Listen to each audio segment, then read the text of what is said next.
Now then folks, good to see you again. I've just given my horn a bit of a trim this morning and attempted to straighten up the beard. Probably hasn't worked. But anyway, what are we here for today? Well, can you retire comfortably, I wonder, at 60 with just £138,000 saved? Doesn't sound much, does it? Or would you be waiting until 67 to give you a better chance? Well, this is a question many face, and today we're diving into Suzanne's story. She's a single woman with a decent salary. She's got multiple pension pots from lots of different jobs, and she's got a real desire to retire without financial worry. That's what she wants. Now, Suzanne's situation might sound familiar, might resonate with you. She's been saving steadily, but honestly, she's not sure if her money will last as long as she needs it to. And many people assume that having over 100k in their pension means they're all set for a comfortable retirement, but the reality is it's much more complex than that. You need to consider factors like inflation, investment returns, how long you might live, what your actual income needs really are in retirement. So if this sounds like where you're at in your life right now and you want to take control of your retirement planning, click the link below. You'll learn more about how we've helped thousands of people just like you prepare for a secure, confident, more comfortable retirement. Suzanne is 60. She's single and she works as a personal assistant to a CEO. She earns 34 grand a year and she contributes 8% of her salary to her pension, as most people do if they're in a workplace scheme. That's 5% from her salary and 3% from her employer. And over the years, she's built up 5 separate pension pots. That's not unusual, by the way, it's pretty average. And they total £100,000.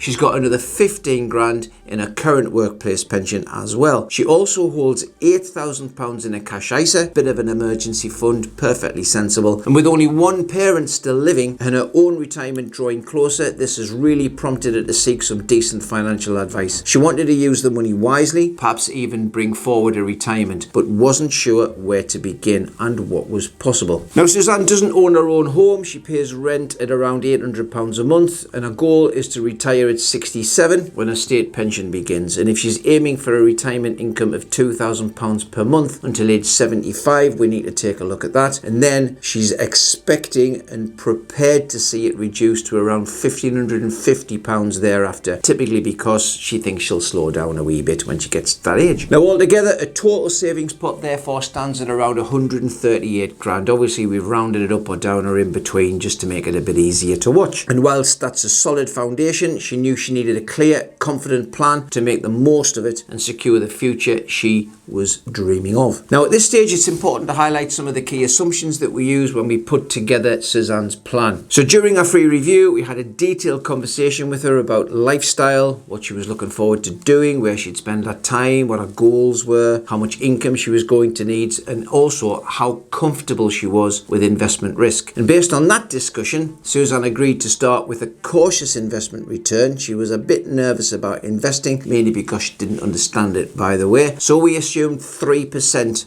when we looked at forecasting forwards. Now, this felt like the right starting point for her, especially because she's single, she's relatively new to managing pensions, and understandably wanted to begin with a steady, low-risk approach to see if that might work. She was also open to the idea of reviewing her investment strategy down the line if needed, or if she felt more comfortable with it, but this gave her a more comfortable foundation just to start from. We also applied a 2% inflation rate in line with the government's long-term target and factored in her expected state pension income at 67. Right, so all of those assumptions together helped shape a clearer picture of a financial position and future outlook as a starting point. And if you're thinking those numbers don't quite reflect my own situation, hey, well, that's absolutely fine. We know everybody's different and we treat you that way. And when we build your financial plan, it's always going to be tailored to you. We'll base it on what feels realistic and achievable for your particular circumstances, so your retirement plan fits you, not the other way around. Now, at first glance, Suzanne's numbers seemed pretty solid, but when we ran the forecast using her details, the real picture became very evident. When Suzanne came to us, we took a thorough look at her savings, her ongoing contributions up until the point where she retires, assuming she keeps working, of course, and what she truly wanted from retirement, from the horse's mouth, so to speak. She wasn't chasing a luxury lifestyle or extravagant spending by any means. Her main goals were simple but meaningful. The freedom to visit a few family and friends whenever she liked, enjoy a bit of light travel without any financial stress. But when we ran the numbers and generated a financial forecast, the results did give us a lot of pause for thought. and her. It became clear that despite a steady savings, her current plan just wouldn't fully support the lifestyle she envisaged, even though it was fairly modest. Now, as you can see from the graph, if Suzanne continued as she was, she would run out of money by age 84. Now, that might not sound too bad if you think you won't live much longer than that, but Suzanne wanted a plan for the longer term. She was factoring in the possibility of healthcare costs or even needing care home support later in life, and she also had to remember she didn't own a home, so she couldn't do any downsizing, she couldn't do any equity release, so that option wasn't there for her. And by the time she reached 90, she was looking at a shortfall of nearly £36,000. And remember, this is with quite a modest lifestyle. There's not much room for error and a great deal of fun in that. Now, that's a significant gap that could cause real problems down the line, so clearly Suzanne's current plan was far from ideal. It wasn't going to get her where she really wanted to be. But this is where careful planning and some strategic moves can make a real difference. Now, one of Suzanne's biggest hurdles was juggling 5 separate pension pots from various past jobs. Honestly, that's a story we hear every single day. 5's about the average number. We've had 12, 13 from some people. It's easy for pensions to slip through the cracks, especially when each one has different fees, investment styles. Some have got outdated options that don't fit right now and probably won't be suitable in the future either. So trying to keep track of them all was really overwhelming. The paperwork was massive and it made Suzanne's retirement planning feel way more complicated. So our first step was really simple, and we do this routinely because it's always a great start to a better future. Bring all those pensions together into one clear, streamlined, modern pension plan. This simple move transformed Suzanne's finances completely because suddenly she could see the full picture of her pensions in one place. It also helped in this particular instance to cut down on a couple of sneaky legacy fees that had been quietly eating into her pots over time. And by consolidating, Suzanne unlocked access to investment choices, which is really, really important, a far better match to her goals and a comfort with risk. Now, with everything in one place, she had more clarity, more control, more confidence, and she knew her money had a really good chance of working smarter and harder for our future. Now, as we mentioned earlier, Suzanne's shortfall wasn't catastrophic by any means. The main gap we needed to bridge was between ages 84 and 90 to cover potential healthcare costs and make sure her income would last throughout her retirement. But having said that, she did really, in her heart of hearts, hope that she might be able to retire earlier than 67, just in case her health started to get a bit dodgy, and if she could go at 62, 63, that might be a little bit better for her. But with just a few years to go before she retires anyway, we had to explore the option of Suzanne increasing her pension contributions, and that would give her quite a bit of extra freedom and flexibility to retire that bit earlier. Now, sometimes even a relatively small boost can make a significant difference, especially when there's still time to benefit from compound growth. So Suzanne did have a bit of spare money per month. She wasn't doing much with it really, kind of frittering it away on Amazon and eBay, truth be told. So she said, look, I'll put an extra £200 a month from my bank account after I get paid straight into a personal pension, the one that we'd actually consolidated the other 5 plans into. It was manageable and she felt really confident, and she was excited about the opportunity to strengthen her retirement plan. Now, since her employer didn't offer salary sacrifice options, this was the best way to increase her savings directly. Salary sacrifice is really, really good, folks, and there's a couple of YouTube videos and webinars where we do talk more about that. Put a comment in the comments if you want to talk a bit more about it. So what difference did that extra £200 make? Well, the impact was pretty clear. Instead of running out of money at 84, Suzanne's pension now stretched to age 86. Her shortfall at age 90 dropped dramatically from nearly 36 grand down to 20 grand. With a bit of extra investment performance, I might argue that that might get eradicated completely, in fact. Now, whilst it didn't fully close the gap, it did bring her closer to the peace of mind she was after. This is the power of taking action early. Make some smart adjustments that fit your lifestyle, and it can transform your financial future. But of course, it's all about looking at the full picture and finding the right balance to make your retirement plan truly work for you. And you do still need to think about today, because today's important, tomorrow's important. You've got to get that balance right. Next, we turned our attention to Suzanne's investment strategy. Now, she'd originally chosen a cautious approach, if you remember, and so we built 3% a year into our forecasts. She felt that was comfortable based on a limited experience and a preference for stability. That was perfectly sensible, especially given that she'd already faced a potential shortfall and had a relatively low capacity for loss, i.e. there wasn't stacks of money in the background she could rely upon if what we did with her didn't work. But to help Suzanne understand all of her options, we ran a separate scenario to see what might happen if she were comfortable increasing her investment risk strategy just a wee bit, moving from a cautious to a more balanced mid-level risk profile, which in today's terms, you're not talking high risk, you're just talking what most people deem to be an acceptable level of risk. Now, this didn't mean taking any unnecessary risks or chasing daft high returns. It was just about making smarter use of her existing savings through a more diversified and properly managed approach that still respected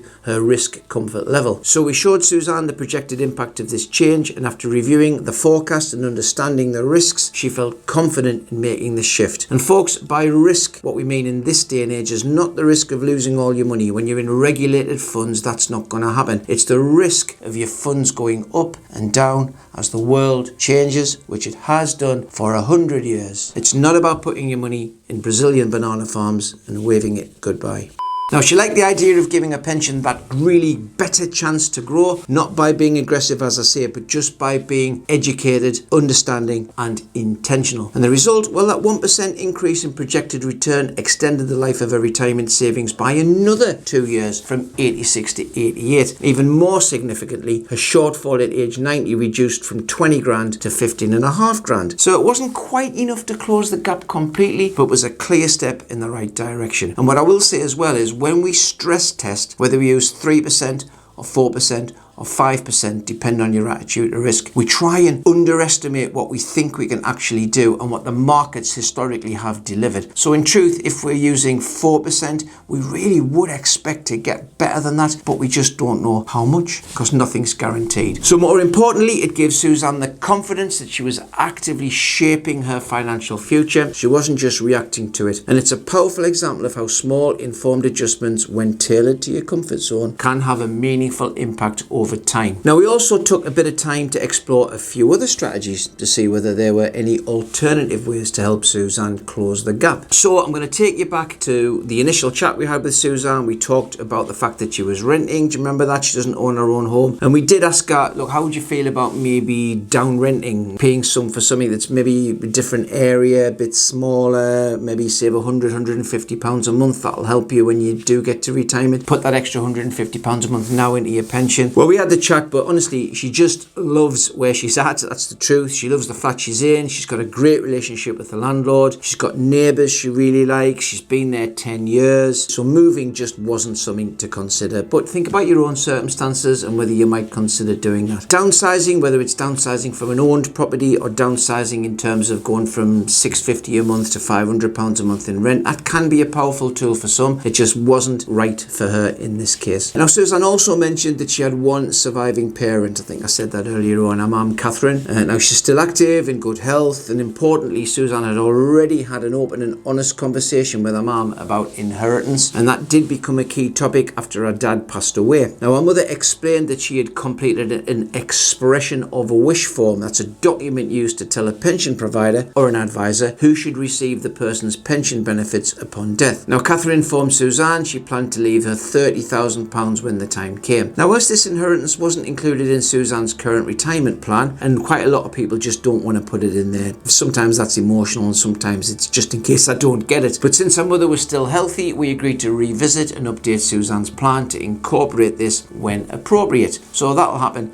down the line. But she knows she's about 15 grand short of her target in her plan at the minute. If there's 30 grand there, 15 grand there, it just made her a bit less worried. So the next thing we explored was the idea of phased retirement. This would be Suzanne reducing her working hours from a particular age and start drawing from her pension a bit more gradually. So not a hard stop, not suddenly taking everything out, just drip feed her pension money into her life as she goes down from, say, 5 days to 3 days to 2 days to 1 day over the course of maybe 2 years. years. However, this option didn't really fit her situation. Why was that? Well, her planned retirement age was closely tied to when she would begin receiving her state pension, and unfortunately, her current role didn't offer the flexibility to cut back her hours. And of course, one important thing is a plan, as it stands, relies on her working full-time to 67. So really, it would only damage the situation if they did that. What I will say though is if she got her inheritance earlier, or the investment performance picks up, it might be that between 60 and 67, maybe at 65, she might have the option then to just cut down to maybe 3 days at 65 for a couple of years. That's why annual reviews are really important. But more than that, Suzanne was now crystal clear about what she wanted, what she'd be prepared to do, and what she wouldn't be prepared to do, and what she could do and what she couldn't do. And when she was ready to completely step away from the office and embrace the financial freedom of retirement, she knew there would be no part-time compromises, and that's absolutely okay. It's interesting because over the years I've met lots of people who know exactly when they want to stop working and have got no hesitation about doing it. Then there are others who feel really apprehensive, maybe because they love their jobs, or they love the people who work there, or they just worry about feeling lost without that purpose in life. For those folks, phased retirement can be a brilliant way to ease into the next chapter of their lives. In the end, these honest conversations help Suzanne and us identify the most effective and realistic path forward, increasing her pension contributions a wee bit, adjusting her investment strategy in a way that respected her comfort with risk. These two targeted steps promised the biggest impact whilst staying perfectly aligned with her personal goals,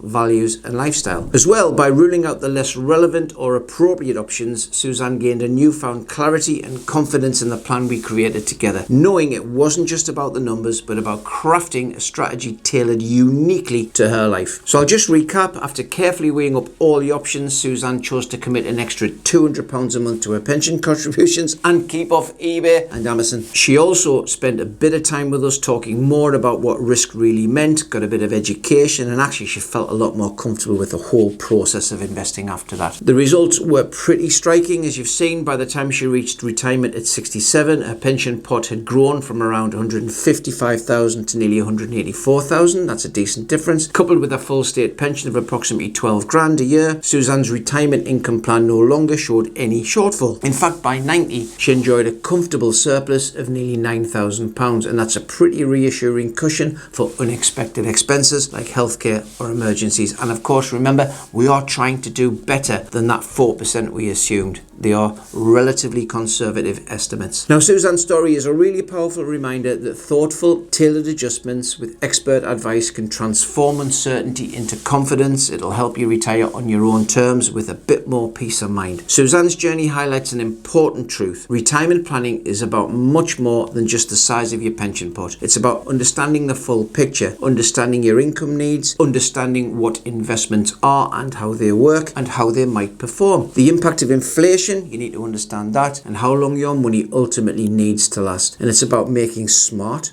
proactive decisions, consolidating multiple pensions to cut fees, get everything in one place, be more simple, be more direct, and be more in control. It's also about boosting contributions where possible. That does make a difference, no matter whether it's 50 quid or 500 quid or £1,000 a month, and whether it's salary sacrifice or direct into a personal pension from your bank account. It's about being open to fine-tuning your investment approach and to help your savings grow. And if you're managing several pension pots or wondering whether your current plan will truly support the retirement lifestyle you want, Suzanne's experience shows the power of having a clear, tailored plan and taking steps early to secure that perfect future. So if Suzanne's story resonates with you, it might be time for your own personal pension health check, perhaps. You don't have to navigate this on your own. Expert advice is available to help you understand your options, simplify your savings, and build a plan designed just for you. So why don't you click the link below to learn how you can review your pensions, you can consolidate your pots, and you can take more confidence and control in your retirement journey. But here's the thing, folks. Getting retirement right isn't just about the maths. It isn't just about how much you've saved. It's also about where you save it. Might it be ISAs? Might it be pensions? Should it be cash? Should it be something else? Well, the wrong choice could cost you tens of thousands over your lifetime and years